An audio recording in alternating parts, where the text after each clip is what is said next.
Hello students, welcome to Study for Civil Services. Today is 7th of May 2020 and guys current affairs का ये lecture आप लोग देख रहे हैं।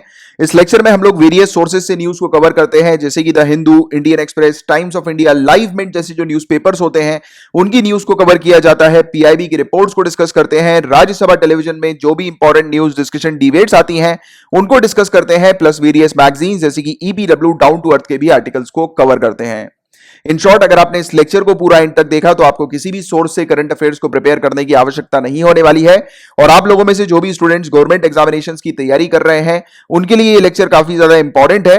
और जो भी स्टूडेंट्स यूपीएससी सिविल सर्विसेज या किसी भी स्टेट सिविल सर्विसेज एग्जामिनेशन की तैयारी कर रहे हैं उनके लिए मैंडेटरी है इस पूरे लेक्चर को एंड तक देखना। एंड सिविल सर्विसेज की तैयारी करने वाले स्टूडेंट्स के लिए हमारे पेड कोर्सेज अवेलेबल हैं, जहां पर आपको कंप्लीट प्रिपरेशन करवाई जाती है, आपको पूरा स्टडी मटेरियल दिया जाता है, प्लस समय समय पर आपके लिए टेस्ट भी कंडक्ट करवाए जाते हैं। इसके अलावा यूपीएससी प्रीलिम्स 2020 के क्रैश कोर्स भी अवेलेबल है, यूपीएससी प्रीलिम्स 2020 की टेस्ट सीरीज अवेलेबल है, और जो भी स्टूडेंट्स ईपीएफओ की तैयारी कर रहे हैं उनके लिए भी हमारी पेड क्लासेस अवेलेबल है। और पेड क्लासेस से रिलेटेड कंप्लीट इंफॉर्मेशन के लिए आप इन नंबर पर कांटेक्ट कर सकते हैं, व्हाट्सएप, टेलीग्राम या कॉल करके। और टेलीग्राम के एप्लीकेशन पर जाकर अगर आप इन यूजर नेम्स को सर्च करेंगे तो आपको हमारा फ्री टेलीग्राम ग्रुप मिल जाएगा। इसके अलावा हमारा फ्री स्टडी ग्रुप भी आप लोग के लिए बना हुआ है, अवेलेबल है। तो जो भी यूपीएससी की तैयारी कर रहे हैं तो उनके लिए एक अच्छा यहाँ पर स्टडी ग्रुप आप लोग के लिए बनाया हुआ है, जहां पर आप अपने कोई भी डाउट जो है वो और भी दूसरे एस्पिरेंट से शेयर कर सकते हैं और वहां पर सोल्यूशन निकाल सकते हैं। तो एक अच्छा स्टडी ग्रुप का एनवायरमेंट आपको यहाँ पर मिलेगा। ग्रुप का नाम है आईएएस पीसीएस ज्ञान, ये टेलीग्राम का ग्रुप है।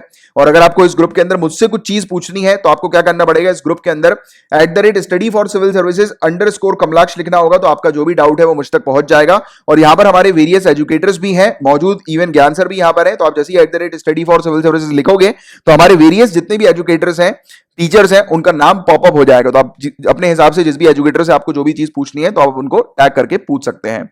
तो चलिए फिर अब लेक्चर की शुरुआत कर लेते हैं। तो देखिए, जो सिविल सर्विसेज का सिलेबस है जिसमें हम लोग को जनरल स्टडीज पेपर 1, 2, 3, 4 देखने को मिलता है, तो यहां पर हम लोग उसी के हिसाब से न्यूज को भी कवर करते हैं। सबसे पहले पेपर 1 से रिलेटेड जितने भी टॉपिक्स आए हैं उनको हम लोग डिस्कस करेंगे, then we will move on to paper 2, फिर पेपर 3 की न्यूज को कवर करेंगे। पेपर 1 की पहली न्यूज में बात हो रही है Saint Vincent and the Grenadines के बारे में। तो देखो, आपसे डायरेक्टली जो है वो इससे रिलेटेड क्वेश्चन ये पूछा जा सकता है कि इसकी लोकेशन कहां पर है, क्योंकि न्यूज में ये जो टॉपिक देखने को मिला था, क्यों मिला था, वो न्यूज इतनी इंपॉर्टेंट नहीं है। ये मैं इन जनरल आपको बता देता हूं कि हमारी जो मिनिस्ट्री ऑफ एक्सटर्नल अफेयर्स है उन्होंने इस आइलैंड से चर्चा करी है वीडियो कॉन्फ्रेंसिंग के थ्रू कि यहां पर कोरोना वायरस की क्या स्थिति है, बट हालांकि इतना इंपॉर्टेंट नहीं था। बट यूपीएससी आपको ये टॉपिक इसलिए पूछ सकती है क्योंकि ये वाला जो आइलैंड का नाम है ये ज्यादातर लोग इस पर ध्यान नहीं देते हैं। यानी कि एक न्यूज़पेपर के अंदर एक एडिटोरियल में एक छोटा सा इस आइलैंड का जो है वो बस नाम लिखा हुआ था, राइट। और ऐसी चीज कई बार यूपीएससी हाईलाइट कर जाती है और वो एग्जाम में आपके लिए रख देती है। तो अब आपको पता होगा कि ये आइलैंड कहां पर है। तो ये देखो, ये साउथ अमेरिका, ये नॉर्थ अमेरिका और ये बीच में मैक्सिको हम लोग को देखने को मिल रहा है। और यहां पर आप देखोगे कैरिबियन सी है एक, और यहीं पर ही ये आइलैंड है जिसका नाम है सेंट विंसेंट आइलैंड। तो सिर्फ इसकी लोकेशन बस आप थोड़ी सी याद रखो, नॉट मोर देन दैट, ठीक है। और पेपर 1 से रिलेटेड आज एक ही टॉपिक था, अब हम लोग पेपर 2 के टॉपिक की तरफ आगे बढ़ रहे हैं। यहां पर बात हो रही है स्पेशल कोरोना फी के बारे में। तो देखिए, कल जब मैं आपको CII का टॉपिक पढ़ा रहा था तो उस समय ही मैंने आपको बता दिया था कि दिल्ली गवर्नमेंट ने एक स्पेशल कोरोना फी जो है वो लागू करी है अल्कोहल के ऊपर, अल्कोहल की सेल्स के ऊपर। आप जानते हो कि हमारी कंट्री के अंदर लॉकडाउन के समय पे सरकार ने अनुमति दे दी थी कि जो शराब की दुकानें हैं वो खुल जाएंगी, और शराब की दुकानें खुली और उसके बाद हम लोग को देखने को मिला कि कितनी बुरी हालत हुई है, सोशल डिस्टेंसिंग नॉर्म का कितना मतलब बुरा इफेक्ट हम लोग को देखने को मिला। यानी कि सोशल डिस्टेंसिंग का तो बिल्कुल भी पालन नहीं किया गया, राइट। और इसमें अब मतलब कंसर्न ये हो रहा है कि शायद कोरोना वायरस के चांसेस इसके चलते बढ़ सकते हैं, क्योंकि हमने देखा कि करीब 3-4 किलोमीटर की लंबी लाइन लोगों ने लगा के रखी थी शराब को खरीदने के लिए।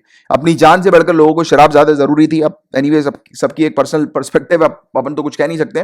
बट सरकार ने ये क्यों शुरू किया था, क्योंकि आप जानते हो गाइस, क्योंकि सरकार को जो है वो इससे काफी फायदा मिलता है, काफी रेवेन्यू उससे जनरेट कर लेती है सरकार, क्योंकि उसके ऊपर काफी अच्छा खासा टैक्स जो है वो सरकार को मिल जाता है।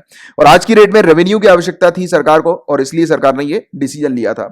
अब देखिए, मेरा आपसे एक क्वेश्चन है, नीचे कमेंट बॉक्स पर मैं चाहूंगा कि आप पॉइंट वाइज आंसर लिखकर बताइएगा कि सरकार ने जो ये डिसीजन लिया है इस बीच कोरोना वायरस के इस गंभीर समय पे लॉकडाउन के होते हुए शराब की दुकानों को खोलने का, तो क्या ये सरकार का डिसीजन सही है कि नहीं है। तो ये जरा लिखकर बताइए। एक एनालिटिकल अप्रोच में आपकी देखना चाहता हूं, और इस प्रकार का क्वेश्चन जरूर अटेम्प्ट किया करो, क्योंकि ऐसी ही चीज आपको एग्जामिनेशन में, स्पेशली मेंस एग्जामिनेशन में पूछी जाएंगी, क्योंकि मेंस एग्जामिनेशन पूरा एनालिटिक्स के ऊपर बेस्ड हम लोग को देखने को मिलता है, ठीक है। और अभी ये जो दिल्ली सरकार का, बस आप याद रखना कि दिल्ली सरकार ने एक स्पेशल कोरोना फीस जो है वो इंपोज करी है अल्कोहल की बिक्री के ऊपर। कहा जा रहा है कि अल्कोहल का जो प्राइस होगा, यानी कि जो शराब की बॉटल का जो प्राइस होगा, MRP जो होगा, उस पर 70% जो टैक्स जो है वो लगाया जाएगा, यानी कि स्पेशल कोरोना फीस उस पर लगाई जाएगी और इससे रेवेन्यू जो है वो बूस्ट हो सकेगा, यानी कि राजस्व जो है उसमें बढ़ोतरी हम लोग को देखने को मिल सकेगी। तो ये एक चीज थी, इससे रिलेटेड बस आपको इन जनरल दिल्ली गवर्नमेंट याद रखना है। अब देखिए यहां पर अफ्रीकन स्वाइन फीवर की बात हो रही है, तो देखो असम के अंदर भारी मात्रा में अफ्रीकन स्वाइन फीवर हम लोग को देखने को मिला है, उसके चलते 2800 सुअरों की मौत हो गई है असम के अंदर। और इंडिया के अंदर ये अफ्रीकन स्वाइन फीवर का एपिसेंटर बताया जा रहा है, यानी कि यहां से अफ्रीकन स्वाइन फीवर फैल सकता है काफी तेजी से इंडिया के अंदर। और कुछ समय पहले फिलीपींस ने अफ्रीकन स्वाइन फीवर के स्प्रेड को रोकने के लिए 7000 सुअरों को मार दिया था कि ये डिजीज जो है वो फैले ना। But examination point of view से आपको ये डिजीज के बारे में थोड़ी इंफॉर्मेशन पता होना जरूरी है। जैसे कि ये डिजीज सुअरों के बीच में फैलती है और काफी तेजी से फैलती है, ये नाम से ही समझ आ रहा है, स्वाइन यानी कि सुअर, ठीक है। और साथ ही साथ फीवर है, तो ये क्या है, एक हैमरेज फीवर हम लोग को देखने को मिलता है, सुअरों को बुखार आ जाता है और उसमें सुअरों की मौत भी हो जाती है क्योंकि काफी फटाल एनिमल डिजीज है ये, राइट, यानी कि डेडली एनिमल डिजीज है। इसके अलावा डोमेस्टिक और वाइल्ड पिग्स दोनों को ये हो सकता है। और कहा गया है कि चाइना से ये स्टार्टिंग में, हालांकि ये आई तो अफ्रीका से थी, बट चाइना से अभी रिसेंट पास्ट में ये फैलना शुरू हुई, अलग अलग कंट्रीज में गई है, जैसे कि फिलीपींस में गई थी और उसके बाद फिर अब इंडिया में हम लोग को देखने को मिला। तो देखो चाइना कितना बड़ा दोषी बनता जा रहा है डिजीजों का। अभी उसने कोरोना वायरस डिजीज फैलाई है और अभी हम लोग को ये अफ्रीकन स्वाइन फीवर भी देखने को मिल रहा है। तो इस प्रकार की डिजीज जो है वो चाइना से काफी ज्यादा निकल रही है, राइट। और एनिमल्स तक की डिजीज, ह्यूमन को इन्फेक्ट करने की डिजीज तो निकल ही रही है और एनिमल्स वाली भी डिजीज अब हम लोग को इस प्रकार की देखने को मिल रही है। और अफ्रीकन स्वाइन फीवर पहली बार अफ्रीका के अंदर 1920 में डिटेक्ट हुआ था और इसमें जो मृत्यु दर होती है सुअरों की वो 100% के आसपास हम लोग को देखने को मिलती है। मान के चलो कि हर 100 सुअर में से मुश्किल से अगर एक सुअर बच गया तो बच गया, वरना वो भी नहीं बचेगा। तो इतना बुरा इसका फर्टालिटी रेट या फिर मॉर्टेलिटी रेट हम लोग को देखने को मिलता है। और इसके फीवर का कोई भी इलाज नहीं है, कोई क्योर नहीं है, ना ही कोई वैक्सीन वगैरह हम लोग को देखने को मिलती है। और ये चीज याद रखना कि ये ह्यूमन बींग्स को इन्फेक्ट नहीं करती है डिजीज, और बस ये एनिमल टू एनिमल जो है वो स्प्रेड होती है, ठीक है। अब देखो इसके अलावा एक और चीज आपको थोड़ी सी पढ़नी है, क्योंकि अभी देखो स्वाइन फीवर से रिलेटेड दो एक न्यूज हम लोग को देखने को मिल रही है। एक तो इसके बारे में बात करी हम लोग ने, अफ्रीकन स्वाइन फीवर के बारे में।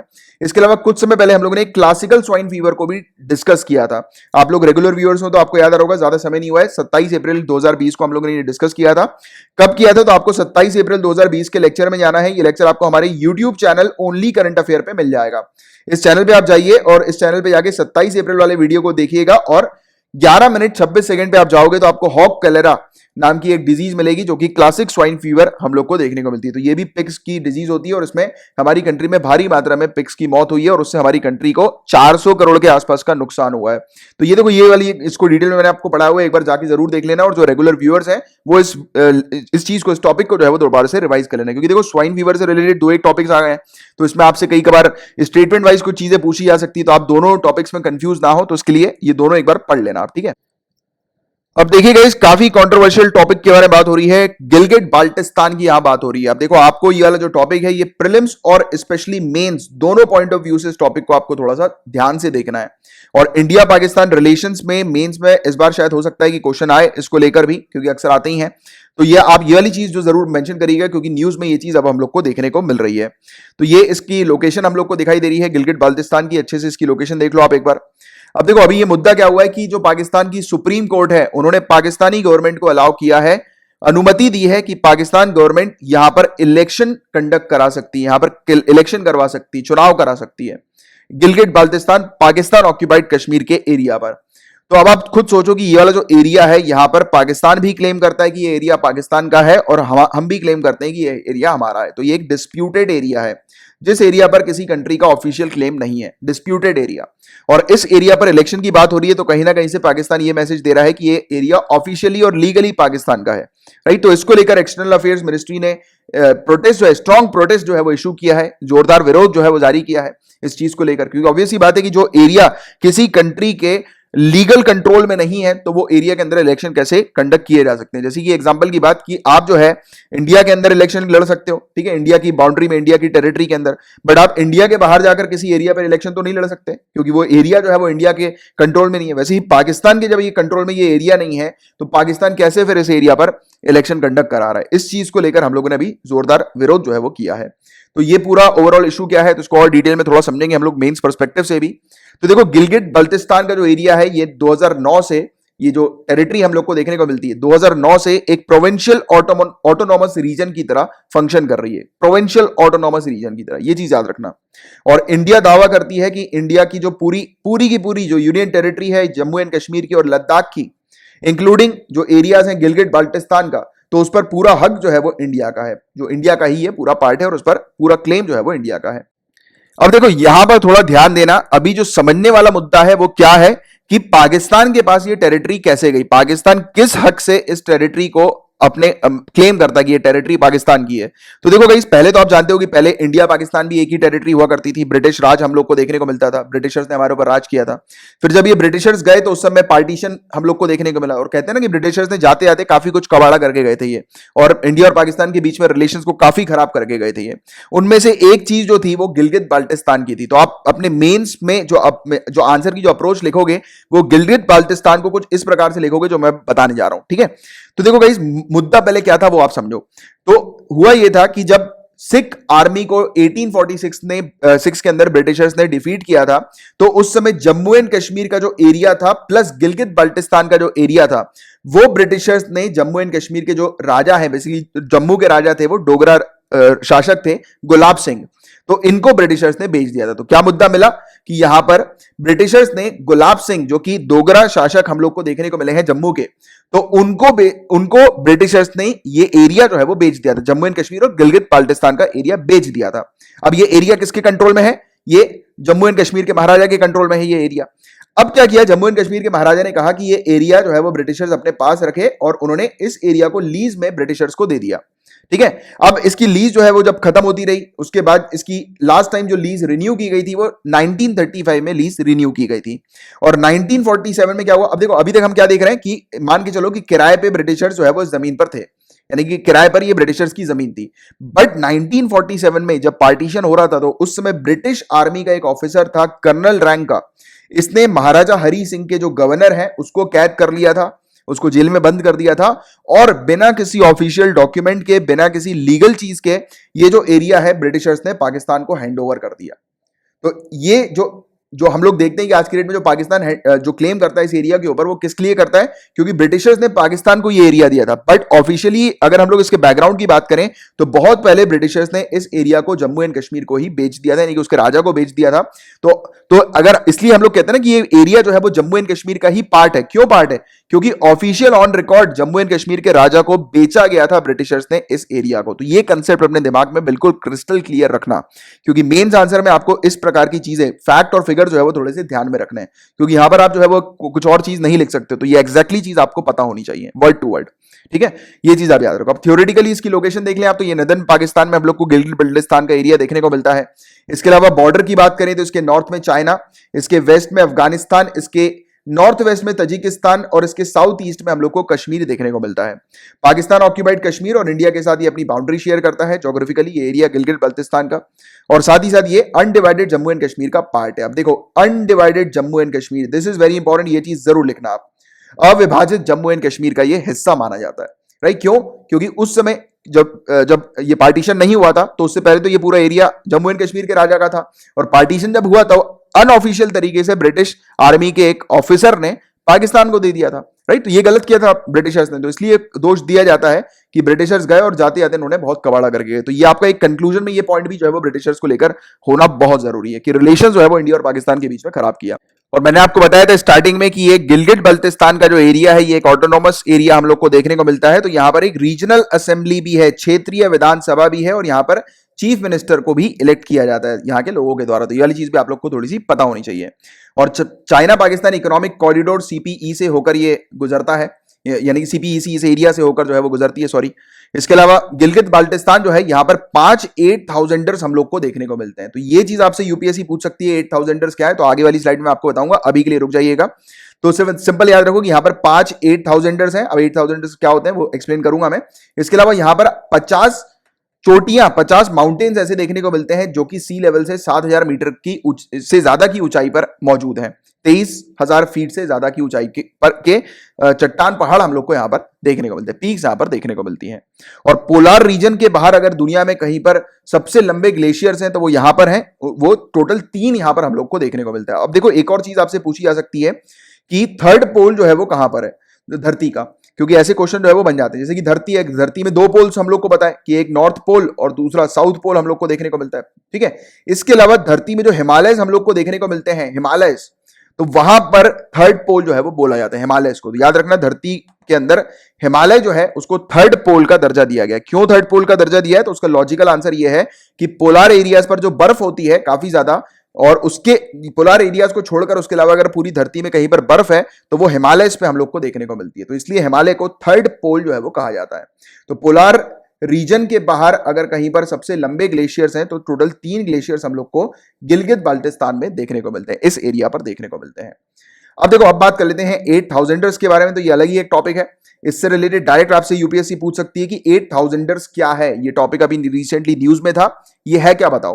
तो देखो, international monitoring and climbing federation या फिर इसको यूआईएए के नाम से भी जाना जाता है। तो इन्होंने टोटल 14 माउंटेन्स हिमालयन रीजन पर सेलेक्ट किए थे जिनकी हाइट 8000 मीटर से ज्यादा की थी, सी लेवल से ज्यादा, जिनकी हाइट थी 8000 मीटर से ज्यादा। तो उनको इन्होंने नाम दिया था 8000ers और कहा था कि ये एज अ इंडिपेंडेंट होंगे, यानी कि इसके आसपास जितनी भी पहाड़ हैं, जितनी भी चोटियां हैं, उनसे ये अलग जो है वो गिने जाएंगे, यानी कि इनको इन चोटियों के साथ एक साथ जो है वो रखा नहीं जाएगा। यानी कि हिमालय जो है उनको हिमालय में नहीं इंक्लूड किया जाएगा, उनको अलग से इंडिपेंडेंटली 8000 मीटर्स के नाम से जाना जाएगा, अलग रखा जाएगा। अब अलग रखने की इनकी कोई प्रॉपर क्राइटेरिया, कोई डेफिनेशन नहीं है, बट सिर्फ इन्होंने सिंपल बोला कि ये माउंटेन्स को अलग रखना है। और अभी 2012 से ये एक ऐसी प्रोसेस में इन्वॉल्व हो रहे हैं, ऐसा डिस्कशन कर रहे हैं कि इनका कहना है कि अब इस 14 माउंटेन्स को बढ़ाकर 20 माउंटेन्स जो है वो आगे चल के कर दिया जाएगा, बट अभी तक इन्होंने नहीं किया है। अभी के लिए सिर्फ ये 14 माउंटेन्स ही हम लोग को देखने को मिलते हैं और ये एशिया के अंदर हिमालय और काराकोरम माउंटेन्स की रेंज में पाए जाते हैं। ये 14 माउंटेन्स जिनकी हाइट 8000 मीटर से ज्यादा की है। अब इनको 8000 इसलिए कहा जाता है क्योंकि 8000 मीटर से ज्यादा इनकी हाइट हम लोग को देखने को मिलती है। तो ये रिलेशन बस आप थोड़ा सा याद रखना, तो इससे आपको चीजें क्लियर हो जाएगी। 8000 की बात हो रही है तो 8000 मीटर्स आपको थोड़ा सा याद रखना है बस, और आपको क्लियर हो जाएगा कि ये 14 माउंटेन्स की यहां पर बात हो रही है। तो ये कुछ फैक्चुअल इंफॉर्मेशन है हल्की फुल्की, जो कि डायरेक्टली यूपीएससी कई बार पूछ लेती है। अब यूपीएससी अक्सर देखो लोकेशन भी पूछती है कई बार माउंटेन के, जैसे कि नंगा पर्वत, ये काफी बार यूपीएससी जो है वो पूछ चुकी है। अब माउंट एवरेस्ट के बारे में ये पूछती है, और इसके अलावा ये काफी सारे जो कंचनजंगा हो गया, इस प्रकार के माउंटेन्स के बारे में पूछती है। तो आप देखो वीडियो को थोड़ा सा पॉज करो, ये टोटल 14 8000 माउंटेन्स यहां पर लिखे हुए हैं। एक बार इन माउंटेनर्स का नाम और इनकी एक बार लोकेशन थोड़ी सी आप देख लो, ठीक है। ये 8000 के नाम और इनकी लोकेशन है। तो ये चीज डायरेक्टली कभी कभी डायरेक्ट यूपीएससी पूछ लेती है, ठीक है। तो क्लियर रखो ये वाली चीज बस आप थोड़ी सी। बात हो रही है सरस कलेक्शन के बारे में, क्वेश्चन आ सकता है सरस कलेक्शन क्या है। तो ये एक इनिशिएटिव है गवर्नमेंट ई मार्केट प्लेस का, जेम का, और ये दीनदयाल अंत्योदय योजना, नेशनल रूरल लाइवलीहुड मिशन का, और मिनिस्ट्री ऑफ रूरल डेवलपमेंट का। तो ये इनका एक इनिशिएटिव है जिसके थ्रू बताया जा रहा है कि यहां पर जो सेल्फ हेल्प ग्रुप्स जो होते हैं रूरल एरियाज के, तो वो क्या करेंगे, वो अपने वेरियस प्रोडक्ट्स, जैसे कि 5 कैटेगरीज के यहां पे प्रोडक्ट्स डिस्प्ले करेंगे, जैसे कि handcraft, handloom and textiles, office accessories, grocery and pantry और पर्सनल केयर एंड हाइजीन। तो सेल्फ हेल्प ग्रुप जो है वो इन 5 कैटेगरीज में प्रोडक्ट बनाएगा, और प्रोडक्ट बनाने के बाद यहां पर गवर्नमेंट ई मार्केट प्लेस की वेबसाइट जो है, इनकी पोर्टल जो है इनका, वहां पर शोकेस करेगा। और इस वेबसाइट से जो सेंट्रल और स्टेट गवर्नमेंट के जो बायर्स हैं वो यहां से रूरल सेल्फ हेल्प ग्रुप्स जो हैं उनके प्रोडक्ट्स को परचेज कर लेंगे। इससे क्या होगा, रूरल सेल्फ हेल्प ग्रुप को अच्छा खासा जो है वो फायदा मिलेगा और इनके प्रोडक्ट्स जो है वो शोकेस किए जाएंगे। तो ये इसका एक फायदा हम लोग को देखने को मिल रहा है। अब देखो कई बार डायरेक्ट क्वेश्चन जो है वो गवर्नमेंट ई मार्केट प्लेस से रिलेटेड आया था, तो ये वाला टॉपिक मैं आपको पढ़ा चुका हूं ऑलरेडी, बट काफी समय पहले पढ़ाया था। तो एक बार शॉर्ट में समझ लो कि गवर्नमेंट ई मार्केट प्लेस क्या है। तो जैसे कि फ्लिपकार्ट और अमेजॉन होता है, राइट, तो इसमें हम लोग सामान परचेज कर लेते हैं, तो ये ई कॉमर्स वेबसाइट देखने को मिलती है। वैसे ही ये भी एक ई कॉमर्स वेबसाइट है, बट फर्क सिर्फ इतना है कि यहां पर जो सरकार जो है, गवर्नमेंट के जो ऑफिसेज हैं, गवर्नमेंट के जो डिपार्टमेंट्स हैं, वो यहां से प्रोडक्ट परचेज करते हैं और बल्क की क्वांटिटी में प्रोडक्ट परचेज करते हैं। इस चीज को, इस इनिशिएटिव को इसलिए लाया गया था क्योंकि हमारी कंट्री के अंदर टेंडर को लेकर काफी घोटाले होते थे। कई बार आपने देखा होगा कि जो ऑफिसेज होते हैं, जैसे कि ऑफिस के अंदर जो है वो आप जानते हो कि हमेशा कभी ना कभी जो है वो खर्चा चलता ही रहता है, डेली नीड का खर्चा चलता रहता है। आप किसी भी सरकारी ऑफिस में जाओगे, आप देखोगे वहां पे फर्नीचर होगा, वहां पर पेन होंगे, पेपर्स होंगे। तो ये सब चीजें भी जो है वो समय समय पर रोज, यानी कि हर महीने जो है वो मतलब डेली बेसिस पर भी इवन परचेज की जाती है। तो ये ऐसे जो मंथली और वीकली वाले जो प्रोडक्ट्स जो होते हैं, जो कि यूटिलिटीज जो हम लोग को देखने को मिलती है, जिसकी रिक्वायरमेंट होती है, तो वो उसके अलावा भी और भी काफी सारी चीजें, जैसे कि लैपटॉप हो गया, डेस्कटॉप हो गया, काफी सारी चीजें यहां पर आपको इस वेबसाइट पे मिल जाएंगी। तो आप जाओगे इस वेबसाइट को देखोगे, हालांकि देखने की जरूरत नहीं है, टाइम वेस्ट मत करना, पर मैं आपको इन जनरल बता देता हूं कि इस वेबसाइट के अंदर जो डेली नीड्स के और जो लॉन्ग टर्म नीड्स जो होती हैं, तो उनके पूरे प्रोडक्ट्स यहां पर मौजूद होते हैं। अब यहां पर कौन प्रोडक्ट्स अपलोड करता है, तो सब बेचने वाले लोग, जैसे कि रिटेलर्स, दुकानदार यहां पर जो है वो सेलर बन के अपने प्रोडक्ट्स अपलोड करते हैं, जैसे कि फ्लिपकार्ट और अमेजॉन पे हम लोग को देखने को मिलता है, सेम वैसे ही। बट यहां पर जो बायर होते हैं वो गवर्नमेंट एजेंसीज होती हैं, गवर्नमेंट डिपार्टमेंट्स होते हैं, पब्लिक सेक्टर अंडरटेकिंग्स होती हैं, जो कि यहां से प्रोडक्ट्स को परचेज करते हैं, बल्क में प्रोडक्ट परचेज किए जाते हैं।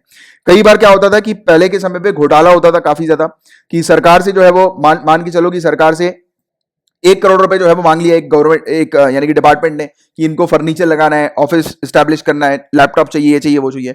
बट 1 करोड़ में से ये मात्र 80 लाख का प्रोडक्ट परचेज करेंगे, बाकी 20 लाख रुपए करप्शन के तौर पर उनके जेब में चला जाता है, राइट। तो ऐसी चीज आपने देखी होगी कई बार। बट यहां पर ये पूरी चीज जब ऑनलाइन हो जाएगी, तब क्या होगा कि यहां पर किसी भी प्रकार का करप्शन हम लोग को नहीं देखने को मिलेगा। जितना प्रोडक्ट यहां पर जो है परचेज किया जाएगा सरकारी डिपार्टमेंट के द्वारा, उतना प्रोडक्ट इनके पास जो है वो रिटेलर सेल कर देंगे, सेंड कर देंगे, राइट। और ये चीज ऑन रिकॉर्ड ऑनलाइन हम लोग को देखने को मिलेगी, ठीक है। तो ये इसका एक बेनिफिट हम लोग को देखने को मिला था। बट बाकी इसके बारे में ज्यादा डिटेल में मत जाओ, सिर्फ सिंपल ऊपरी तौर से आपको चीजें पता होनी चाहिए। और बस पेपर 2 से रिलेटेड इतने ही टॉपिक्स थे। नाउ हम लोग पेपर 3 के टॉपिक्स की तरफ आगे बढ़ते हैं। तो देखिए, ये वाला टॉपिक काफी इंपॉर्टेंट टॉपिक है। एंड गाइस, मैं आप लोग से एक बात करना चाहता हूं कि मैंने नोटिस किया कि काफी सारे व्यूअर जो है वो इस प्रकार के स्क्रीनशॉट पर ज्यादा ध्यान नहीं देते हैं, राइट। वो या तो आगे बढ़ जाते हैं या फिर मतलब पीछे मुड़कर, जो मैं आपको बताता हूं कि ये वाला लेक्चर आपको इस डेट पे मिलेगा। तो देखो, मैं यहां पर लेक्चर ढूंढ के आपको स्क्रीनशॉट देता हूं, बाकायदा रियल टाइम का स्क्रीनशॉट प्रोवाइड कराता हूं। बट मैं मेहनत कर रहा हूं, बट आप लोग जो है काफी कम लोग मेहनत कर रहे हैं। And literally I am telling you कि जो लोग जो है, जैसे क्या होता है, यूपीएससी का गेम लोग समझ नहीं पाते। यूपीएससी के गेम में लोगों को लगता है कि यार मन के मतलब कड़ी मेहनत करनी है, ऐसा करना है, वैसा करना है। कुछ नहीं है, सिर्फ अपने डिसिप्लिन को फॉलो करो, रोज पढ़ो, डिटेल में पढ़ो और डिसिप्लिन को बस फॉलो करो। कई बार लोग जो है वो डिसिप्लिन फॉलो नहीं करते हैं। जैसे कि कुछ लोग हैं, मैं देखता रहता हूं, नोटिस करता रहता हूं कि कौन कौन नीचे कमेंट बॉक्स पे आंसर लिख रहा है। कुछ लोग हैं 2-4 दिन लिखते हैं, 5वें दिन 6वें दिन से बंद कर देते हैं। आपको रेगुलरिटी और सिंसियरिटी अपनी रेगुलर रखनी है। इस एग्जाम को क्लियर करने का सिर्फ एक शॉर्टकट है, बस करते रहो रोज। जितना आपका डिसिप्लिन जो आपने बनाया है कि भाई ये मुझे करना है, ये टाइम टेबल बनाया, उसको रिलीजियसली फॉलो करो, डिसिप्लिन में रहकर। तो ये चीज बहुत जरूरी है। जैसे कि मैं आपको बता रहा हूं कि यार ये वाला टॉपिक है, ये आपको पढ़ना है पीछे लेक्चर में जाकर, तो आपको पढ़ना है मतलब पढ़ना है, क्योंकि ये सब जो रिपीटेड टॉपिक्स होते हैं ना, तो एक चीज हमेशा मैं आपको बोलता हूं कि यूपीएससी के अंदर रिपीटेड टॉपिक्स 100% पूछे जाते हैं। तो कोई भी ऐसे रिपीटेड टॉपिक्स को रिवीजन से मत कतराओ, और ना ही अगर आप लोगों ने पहली बार देख रहे हो मेरे इस लेक्चर को, तो जाकर पढ़ो। पढ़ना इज वेरी इंपॉर्टेंट। मैं आपको हर चीज प्रोवाइड कराता हूं कि आपको इतने मिनट में मिल जाएगा, ये मिल जाएगा, थोड़ी तो बस मेहनत कर लो, जाकर बस आपको देखना ही है, राइट। देखो, ये जो है ये ब्रू रेफ्यूजी क्राइसिस के ऊपर एक टॉपिक था, जिसको मैंने डिटेल में आपको एक्सप्लेन किया है, हिस्ट्री से उसकी पूरी उठाकर की ब्रूज की हिस्ट्री क्या थी और क्या वजह हुई थी जिससे कि ये क्राइसिस देखने को मिला था। तो देखो, अभी कुछ समय पहले की बात है, कुछ महीने पहले की बात है, ये टॉपिक हमने जनवरी में डिस्कस किया था कि यहां पर जो क्राइसिस जो है वो पूरा खत्म कर दिया था ब्रू क्राइसिस को सरकार ने। यहां पर एक एग्रीमेंट हुआ था, तो उस एग्रीमेंट के थ्रू पूरा ब्रू क्राइसिस जो है वो खत्म कर दिया गया था। यहां पर ब्रूज जो है उनको जमीन, लैंड जो है वो अलॉट कर दी गई थी त्रिपुरा के अंदर, नदन त्रिपुरा में, और कहा गया था कि ब्रूज जो है वो परमानेंटली जो है वो नदन त्रिपुरा में सेटल हो पाएंगे।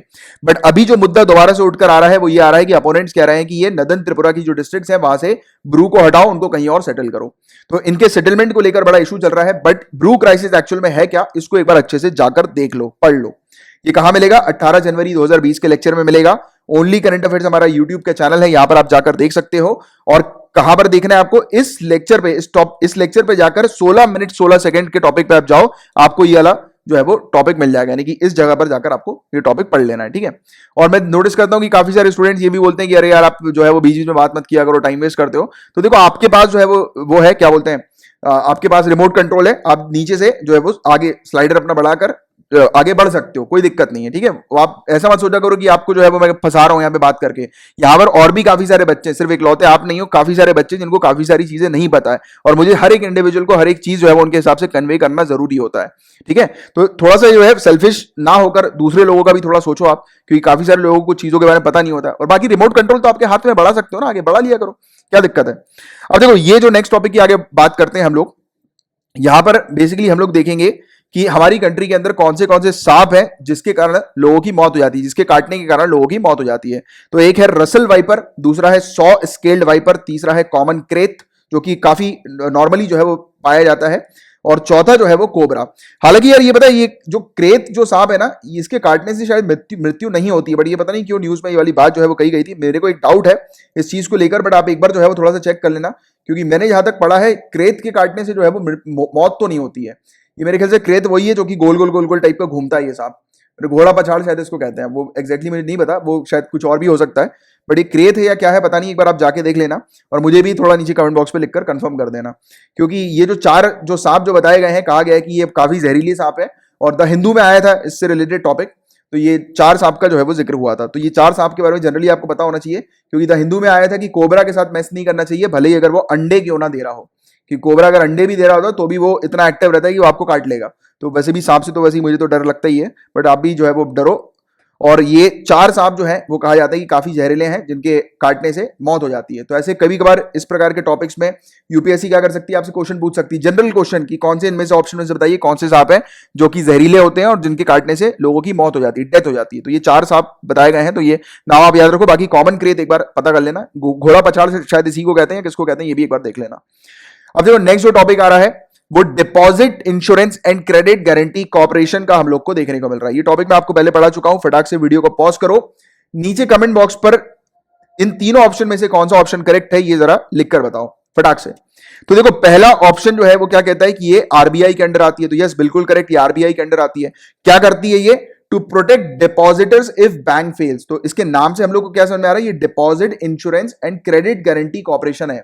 ये एक प्रकार का इंश्योरेंस है। किसका इंश्योरेंस है? बैंक का इंश्योरेंस है। देखो अगर बैंक फेल हो जाती है तो ये क्या होता है कि ये बैंक के अंदर, जैसे कि आप हो, आपका एक बैंक है, ठीक है, आपने उसके अंदर पैसे डिपॉजिट करके रखे, अब मान के चलो अगर वो बैंक बंद हो जाए, फेल हो जाए, तो आपका पैसा तो डूब गया, राइट। तो यहां पर क्या होता है कि ये एक इंश्योरेंस है बैंकों का। यहां पर बैंक अगर डूब जाती है तो रिजर्व बैंक ऑफ इंडिया कि ये वाली जो ये हम लोग को देखने को मिलता है कॉर्पोरेशन है, deposit insurance and credit guarantee corporation, ये डिपॉजिटर्स के पैसे वापस करती है। तो ये चीज आप लोग को पता होनी, जैसे कि हम लोग को पता है, जैसे कि हम लोग गाड़ी खरीदते हैं, ठीक है, गाड़ी जो है उसका अगर एक्सीडेंट हो गया, ठीक है, फिर उसका अगर हमने इंश्योरेंस कराया तो क्या होता है, इंश्योरेंस कंपनी जो है वो पूरी गाड़ी को बना के हम लोग को वापस करती है, राइट। तो ऐसी चीज आप लोग को पता होगा इसके बारे में। या फिर कुछ लोग अपनी दुकानों का इंश्योरेंस कराते हैं, उनकी दुकान में चोरी हो जाती है तो इंश्योरेंस जो है वो उन चोरी की भरपाई करती है पूरा। तो वैसे ही है कि अगर बैंक फेल हो जाता है तो जो भी डिपॉजिटर्स हैं उनका पैसा ना डूबे, तो ये क्या करती है, डीआईसीजीसी, ये लोगों का पैसा वापस कर देती है। इसके लिए बैंक को प्रीमियम देना पड़ता है उनके डिपॉजिट का 0.001%। जैसे कि हम लोग इंश्योरेंस कराते हैं गाड़ी वगैरह का, तो उसका हर साल हम लोग को प्रीमियम नहीं देना पड़ता, कुछ पैसे देने पड़ते हैं, वैसे ही बैंक को भी यहां पर इस इंश्योरेंस के लिए अपने डिपॉजिट का 0.001% देना पड़ता है। अब देखो ये आप सोच रहे हो इतना कम है, बट मान के चलो कि बैंक के अंदर 10,000 50,000 करोड़ रुपए है, तो उसका 0.001% भी बहुत होता है, राइट। तो ये चीज को हम लोग को हल्के में नहीं लेना। और हाँ, ये वाली चीज भी जरूर याद रखो, मैं अक्सर यूपीएससी एस्पिरेंट्स को बोलता हूं कि आपको फिगर याद नहीं रखने, बट हाँ कुछ कुछ फिगर्स होते हैं जो थोड़ा सा याद रख लो, जैसे कि ये 0.001%, इसमें अगर यूपीएससी आपसे 0.01% लिख देगी तो वो स्टेटमेंट गलत हो जाएगा। ये स्टेटमेंट है 0.001%, तो ये भी आप बिल्कुल करेक्ट रखो। तो 1 और 2 स्टेटमेंट बिल्कुल करेक्ट है। तीसरा स्टेटमेंट थोड़ा सा गलत हो गया है, क्योंकि आज की रेट में एक इंडिविजुअल है, उसको 1 लाख रुपए से बढ़ाकर 5 लाख रुपए जो है वो कर दिए गए हैं सरकार ने, ठीक है। यानी कि इसका मतलब क्या, मैं आपको पहले और डिटेल में समझाता हूं। जैसे कि अगर आपके बैंक के अकाउंट पे आपने 20 लाख रुपए रख के रखे हैं, ठीक है, और बैंक अगर फेल हो गई तो आपको 20 लाख रुपए नहीं मिलेगा, ये चीज श्योर रखो। आपको जो है वो 1 लाख रुपए मिल सकता है, यानी कि पहले के समय में, बट आज की रेट में इन्होंने 1 लाख से बढ़ाकर 5 लाख कर दी। और जब ये पहले हम लोग पढ़ा था तब उस समय बजट 2020 के अंदर हमने देखा था कि हमारी जो ऑनरेबल फाइनेंस मिनिस्टर है निर्मला सीतारमण जी, तो इन्होंने इस इंश्योरेंस कवर को 1 लाख से बढ़ाकर 5 लाख कर दिया था। तो आज की रेट में अगर 1 लाख लिखा आता है तो वो स्टेटमेंट गलत है, आपको 5 लाख वाले स्टेटमेंट को करेक्ट मार्क करना है, ठीक है। और अभी ये टॉपिक न्यूज में इसलिए है क्योंकि रिजर्व बैंक ऑफ इंडिया ने एक बैंक जो है cooperative bank, CKP cooperative bank, Maharashtra के अंदर है ये, तो इसके लाइसेंस को रिजर्व बैंक ऑफ इंडिया ने कैंसिल कर दिया था। लाइसेंस कैंसिल इसलिए किया था क्योंकि इस बैंक के अंदर इतना, यानी कि डिपॉजिटर्स का अमाउंट ऑन पेपर ज्यादा था, बट इस बैंक के अंदर एक्चुअल डिपॉजिट नहीं था, क्योंकि इस बैंक ने लोन्स वगैरह जो है वो लोगों को दे दिए थे और ये अपने डिपॉजिटर्स को पैसा जो है वो नहीं रिटर्न कर पा रही थी। तो ये बड़ी दिक्कतें जो है वो इस बैंक के अंदर आ रही थी। कई बार आरबीआई ने इसको वार्निंग दी, बट ये माना नहीं और उसके बाद इस बैंक को कैंसिल कर दिया, ठीक है। और कहा कि इस बैंक के अंदर जितने भी डिपॉजिटर्स हैं उनको 5 लाख रुपीस तक जो है वो अमाउंट उनका रिटर्न कर दिया जाए, वापस कर दिया जाए। इसके तहत, ये इस इंश्योरेंस के तहत, deposit insurance and credit guarantee corporation के तहत। तो ये चीज आपको पढ़नी थी जो मैंने आपको पढ़ा दी, एक्सप्लेन कर दी। क्लियर है यहां तक बातें? अब इस न्यूज में हम लोग बात करेंगे वॉलंटरी रिटेंशन रूट के बारे में, एफपीआई के वॉलंटरी रिटेंशन रूट के बारे में, फॉरेन पोर्टफोलियो इन्वेस्टर्स के। तो देखो, एक एफडीआई इन्वेस्टमेंट होता है हमारी कंट्री के अंदर और एक एफपीआई इन्वेस्टमेंट होता है। तो एफडीआई जो इन्वेस्टमेंट होता है वो उसमें सिंपली आपको याद रखना है कि जो भी इंडिविजुअल, जो भी फॉरेनर हमारी कंट्री के अंदर एसेट में इन्वेस्ट करता है, जैसे कि एक बिल्डिंग में, एक कंपनी में, पूरी की पूरी कंपनी को अगर वो खरीद लेता है, तो that is called FDI, foreign direct investment, right. But अगर एक इंडिविजुअल हमारी कंट्री के अंदर, जैसे कि हम लोग म्यूचुअल फंड्स में जैसे निवेश नहीं करते हैं, शेयर्स में, सिक्योरिटीज में, डेट में, राइट, तो वैसे ही अगर कोई इंडिविजुअल म्यूचुअल फंड्स के तरीके से इन्वेस्ट करता है हमारी कंट्री के अंदर, तो that is called foreign portfolio investment, right. तो ये फॉरेन पोर्टफोलियो इन्वेस्टमेंट हम लोग को देखने को मिलता है। अब यहां पर हम लोग वीआरआर के बारे में थोड़ी सी चर्चा करेंगे, और बिफोर दैट ये चर्चा क्यों कर रहे हैं, ये एक जनरल इंफॉर्मेशन ध्यान में रखो। तो देखो गाइस, हमारी कंट्री के अंदर एट प्रेजेंट हम लोग को देखने को मिला था कि अप्रैल के महीने में 14,858 करोड़ की इक्विटी और डेट मार्केट से पैसा वापस ले लिया गया, निकाल लिया गया, क्योंकि नॉर्मल सी बात थी कि हम लोग को पता था कि यार लोग बाग जो है वो अपने इन्वेस्टमेंट जो है वो वापस निकाल लेंगे, क्योंकि कोरोना वायरस का क्राइसिस चल रहा है। बट ये हमारे कैपिटल मार्केट को जो है वो ज्यादा इसने नुकसान नहीं पहुंचाया, क्योंकि हम लोग को एफपीआई के वॉलंटरी रिटेंशन रूट स्कीम के थ्रू नए इन्वेस्टर्स मिले हैं। मान के चलो कि कोरोना वायरस में जो हम लोग जो अभी तक सोच रहे थे कि कैपिटल मार्केट से पैसा जो है वो सब लोग निकाल लेंगे, बट यहां पर पैसा निकालने से हम लोग को लॉस ज्यादा नहीं हुआ है। हम लोग को ओवरऑल की अगर हम लोग बात करें तो हम लोग के पास और इन्वेस्टर्स आए हैं एफपीआई के वॉलंटरी रिटेंशन रूट स्कीम के तहत।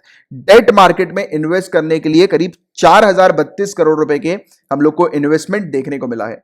लोगों ने 4,032 करोड़ रुपए इंडिया के अंदर इन्वेस्ट किया है इस वीआरआर स्कीम रूट के थ्रू, ठीक है। तो ये चीज हालांकि इतनी इंपॉर्टेंट नहीं आप लोग के लिए, मेनली जो चीज इंपॉर्टेंट है वो है वीआरआर। अब देखो, ये जो स्लाइड है ये रिजर्व बैंक ऑफ इंडिया की ऑफिशियल वेबसाइट से ये मैंने निकाली है, बट अभी मैं इसके बाद में आऊंगा, पहले वीआरआर क्या होता है ये आप समझो। तो ये एक नया प्रकार का चैनल है इन्वेस्टमेंट का, जो कि फॉरेन पोर्टफोलियो इन्वेस्टमेंट के लिए अवेलेबल किया गया है, यानी कि एक नया रूट, एक नया तरीका कि इन्वेस्टमेंट करने का इंडिया के अंदर, राइट। और ये स्पेशली डेट मार्केट में इन्वेस्टमेंट करने का है। अब डेट मार्केट क्या होता है, तो उससे पहले आपको डेट समझना पड़ेगा। इजी तौर से याद रखना, डेट यानी कि एक कंपनी का लोन। जैसे कि आप जो है वो किसी कंपनी के शेयर परचेस करते हो, डिबेंचर्स परचेस करते हो, वैसे ही आप एक कंपनी के डेट परचेस कर सकते हो। आपने अगर म्यूचुअल फंड्स की अगर कोई वेबसाइट देखी होगी या फिर एप्लीकेशन देखी होगी, जैसे कि म्यूचुअल फंड का एक पेटीएम मनी करके भी एक हम लोग को देखने को मिलता है कि एप्लीकेशन होती है, तो वहां पर आप देखोगे तो वहां पर बहुत सारी चीजें आपको दिखाई देंगी, जिनमें से एक जो होता है वो डेट होता है, राइट। अभी कुछ दिनों पहले डेट के बारे में मैंने आपको हालांकि एक्सप्लेन किया था। तो ये डेट होता है, डेट मान के चलो एक कंपनी का लोन होता है, और कंपनी जो है वो आपको इंटरेस्ट के तौर पर आपको प्रॉफिट देती है, राइट। तो वैसे ही उसी प्रकार का होता है कि ये जो फॉरेन पोर्टफोलियो इन्वेस्टमेंट के थ्रू, वीआरआर चैनल के थ्रू जो लोग इन्वेस्ट करते हैं, जो फॉरेनर्स इन्वेस्ट करते हैं, वो स्पेशली हमारी कंट्री के डेट मार्केट में इन्वेस्ट करते हैं, राइट। और ये बेसिकली जो रेगुलर रूट जो होता है उससे बेहतर होता है, क्योंकि रेगुलर रूट में काफी सारे रिस्ट्रिक्शंस होते हैं, काफी डॉक्यूमेंटेशन की जरूरत होती है और उसमें एक लिमिट होती है। बट यहां पर जो है वो काफी इजी तरीके से इन्वेस्टर जो है वो डेट मार्केट में इन्वेस्ट कर सकते हैं। सिर्फ इसमें यहां पर आपको एक चीज याद रखनी है कि यहां पर जो भी अगर इन्वेस्टमेंट कर रहा है उसको मिनिमम 3 साल तक इंडिया के अंदर पैसे पार्क करने होंगे। ये चीज डिसाइड करी है रिजर्व बैंक ऑफ इंडिया ने, कि जैसे कि आप इन्वेस्ट कर रहे हो इंडिया में, जैसे कि आप मान के चलो यूएसए में रहते हो, आप इंडिया में इन्वेस्ट कर रहे हो एफपीआई के वीआरआर चैनल के थ्रू, तो आप जो इन्वेस्टमेंट कर रहे हो वो इन्वेस्टमेंट आपको 3 साल तक इंडिया में रखना होगा, यानी कि आप अपने 3 साल से पहले आप वो पैसा इंडिया से बाहर नहीं ले जा सकते। इससे क्या फायदा हो सकता है, इससे फायदा ये होगा कि हमारे जो स्टेबल फॉरेन पोर्टफोलियो इन्वेस्टमेंट रहेगा। तो ये चीज हम लोग को यहां पर देखने को मिलती है। तो ये चीज बस आप थोड़ी सी क्लियर रखो, सिर्फ एक ये वाली चीज आपको याद रखनी है। और ये जो इन्वेस्टमेंट रूट है ये सेंट्रल बैंक ने 2018 में लेकर आई थी। उस समय हमारा रुपी जो है वो डॉलर के अगेंस्ट काफी तेजी से गिर रहा था, वीक हो रहा था, राइट। और इस इन्वेस्टमेंट के लिए सरकार ने एक कैप लगा दिया है बस। अब देखो, इसमें एक लिमिटेशन एक हम लोग को देखने को मिलता है कि यहां पर 1.5 लाख करोड़ से ज्यादा एफपीआई के वीआरआर रूट के थ्रू इन्वेस्टमेंट नहीं किया जा सकता। और ये अभी अभी चेंज किया है। देखो, ये लेटेस्ट करंट अफेयर्स की ही ये स्लाइड है और आरबीआई की ऑफिशियल वेबसाइट की हम लोग को देखने को मिल रही है। लेटेस्ट न्यूज है ये बेसिकली। इन्होंने अपनी लिमिट कुछ समय पहले बढ़ाई थी, जनवरी 24, 2020 को बढ़ा दी थी इन्होंने लिमिट। आरबीआई ने 1.5 लाख करोड़ कर दिया था। इससे पहले जो था वो 75,000 करोड़ था कि इसमें एफपीआई के वीआरआर के थ्रू 75,000 करोड़ जो है वो लोग इन्वेस्ट कर सकते हैं, राइट। अब देखो, ये ओवरऑल क्या है, 75,000 करोड़ या 1.5 लाख करोड़, तो उसका भी एक कंसेप्ट समझ लो। मान के चलो एक तिजोरी है। आरबीआई ने कहा कि वीआरआर के थ्रू जितने भी लोग एफपीआई के थ्रू इन्वेस्ट करना चाहते हैं, इस चैनल के थ्रू इन्वेस्ट करना चाहते हैं, तो वो इस तिजोरी में जैसे ही 1.5 लाख करोड़ भर देंगे तो वैसे ही ये तिजोरी जो है वो बंद हो जाएगी। इसके बाद आप पैसे नहीं डाल सकते 1 साल के अंदर।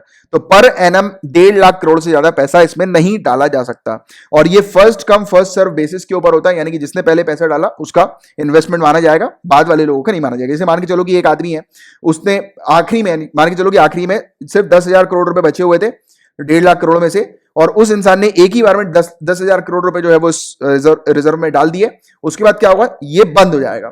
इसके बाद जो दूसरा बंदा है वो नहीं डाल पाएगा, क्योंकि ये first come first serve basis का है, यानी कि एक बार किसी ने इन्वेस्टमेंट कर दिया यहां पर और इन्वेस्टमेंट की टोटल अमाउंट 1.5 लाख करोड़ हो जाती है एक साल की, तब उसके बाद कोई इन्वेस्टमेंट नहीं कर सकता। और रिटेंशन पीरियड मैंने आपको बताया मिनिमम है 3 साल का, मैक्सिमम वो अपने हिसाब से जितना चाहे उतना उतने समय तक जो है वो इन्वेस्टमेंट कर रख सकते हैं। तो ये वॉलंटरी बेसिस पर हम लोग को देखने को मिलता है, ठीक है। तो ये वाली चीज आपको याद रखनी है थोड़ी सी, ठीक है। और बस यही चीज थी, बस इतनी सी चीज आप याद रखो, इससे ज्यादा डिटेल में इस टॉपिक को आपको पढ़ने की जरूरत नहीं है, राइट। क्योंकि आपको कोई इन्वेस्टर तो बनना नहीं है, या फिर स्टॉक मार्केट की तो आप पढ़ाई कर नहीं रहे हो, आप यूपीएससी सिविल सर्विसेज की तैयारी करें, तो एडमिनिस्ट्रेशन पर्पस के लिए जितनी चीज काम की है उतनी आप पढ़ो। अब देखो कई सारे लोग बोलते हैं कि सर कितना डिटेल में मुझे पढ़ना है चीजों को, तो उतना डिटेल में पढ़ो, जब आप आईएएस बन जाओगे तो चीजों को कैसे टैकल करोगे सिर्फ उतनी जानकारी आपको होना जरूरी है, बस। ये एग्जाम आपसे सिर्फ एडमिनिस्ट्रेटिव माइंड की डिमांड करता है कि आपको एक जानकारी होनी चाहिए चीजों के बारे में, फिर आपको ट्रेनिंग में तो और जिस भी डिपार्टमेंट में आप रहोगे उस डिपार्टमेंट के अकॉर्डिंग आपको फिर ट्रेनिंग जो है वो डिटेल में करवा दी जाएगी, राइट। बट अभी के लिए एग्जाम क्रैक करने के पर्पस के लिए जनरल तरीके से चीजों को पढ़ना है। कुछ कुछ चीजें जो डिटेल में पढ़ने वाली होती है वो मैं आपको बता ही देता हूं।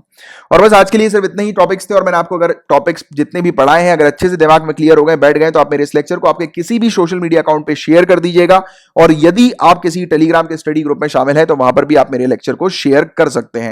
रुकिए कहीं जाइएगा नहीं, कुछ जनरल स्टडीज के टॉपिक्स मैं आपको एज अ होमवर्क दे रहा हूं जिनको आपको प्रिपेयर करना है। पहला topic China Pakistan economic corridor, ये पढ़ा चुका हूं मैं आप लोग को। इसके अलावा एक मेंस का क्वेश्चन मैंने आप लोग के सामने रखा है, 250 वर्ड में आंसर लिखकर बताइएगा कि एट प्रेजेंट हमारे इंडिया और यानी कि एट प्रेजेंट जो है इंडिया और पाकिस्तान का रिलेशन कैसा है, करंट स्टेटस क्या है इंडिया और पाकिस्तान के रिलेशन का, साथ ही साथ गिलगित बाल्टिस्तान के इशू को हाईलाइट करते हुए आपको अपना आंसर लिखना है। तीसरी चीज गवर्नमेंट ई मार्केट प्लेस क्या होता है वो मैंने भी आपको थोड़ी देर पहले फिर से समझाया था। इसके अलावा दीनदयाल अंत्योदय योजना नेशनल रूरल लाइवलीहुड मिशन के बारे में पढ़िए। इसके अलावा सेंट्रल एडमिनिस्ट्रेटिव ट्राइब्यूनल को आप पढ़ लीजिएगा। अब देखो सेंट्रल एडमिनिस्ट्रेटिव ट्राइब्यूनल आपको लक्ष्मीकांत में ही मिल जाएगा, और हालांकि पहले भी मैं आप लोग को इसके बारे में पढ़ा चुका हूं, बट लक्ष्मीकांत से डिटेल में एक बार पढ़ लेना आप इसको। ये टॉपिक न्यूज में इसलिए आया था क्योंकि इसकी एक बेंच अब हम लोग को जम्मू एंड कश्मीर में देखने को मिलेगी, स्पेसिफिक ब्रांच, क्योंकि इससे पहले जो बेंच जो थी जम्मू एंड कश्मीर की और लद्दाख की, तो ये चंडीगढ़ में हुआ करती थी, बट अब चंडीगढ़ से शिफ्ट होकर पूरी रिस्पांसिबिलिटी जो है वो जम्मू एंड कश्मीर की बेंच को जो है वो दे दिया गया। तो ये चीज आप लोग को थोड़ी सी इसके बारे में पता होनी चाहिए, बस, ठीक है। और ये टॉपिक को आपको क्या करना है, प्रिपेयर करना है, इससे रिलेटेड हैंड रिटन नोट्स बनाने हैं। और नोट्स अगर आप बना लो तो नीचे कमेंट बॉक्स पे लिख देना होमवर्क डन सर। और अगर आप चाहो तो आप अपने नोट्स को इस हमारे स्टडी ग्रुप में भी शेयर कर सकते हो। और यहां पर आप मुझे एक बार टैग कर देना @study for civil services _ Kamalaksha करके मुझे टैग कर देना, तो मुझे भी आपके नोट्स जो है वो मिल जाएंगे, पता लग जाएगी कि आपने जो है वो नोट्स भेजे हैं यहाँ पर, क्योंकि काफी सारे लोग मैसेज करते हैं तो इतनी जो है वो जानकारी नहीं मिल पाती है। और हाँ, ये होमवर्क करने से पहले ये जो नोटिस लिखा है इंग्लिश और हिंदी दोनों में, इसको एक बार आप पढ़ लीजिएगा। और रही बात इस लेक्चर की पीडीएफ की, तो इसकी पीडीएफ भी हम लोग प्रोवाइड कराते हैं, बट वो सिर्फ हमारे पेड कोर्सेज मेंबर्स को प्रोवाइड की जाती है। एंड पेड कोर्सेज को ज्वाइन करने के लिए आप इन नंबर पर कॉन्टैक्ट कर सकते हैं व्हाट्सएप, टेलीग्राम या कॉल करके। और टेलीग्राम की आप हमारी वेरियस जो ग्रुप्स हैं उसको भी ज्वाइन कर सकते हैं। तो चलिए फिर मिलते हैं हम लोग कल, तब तक के लिए bye bye, take care, have a great day ahead, Tata.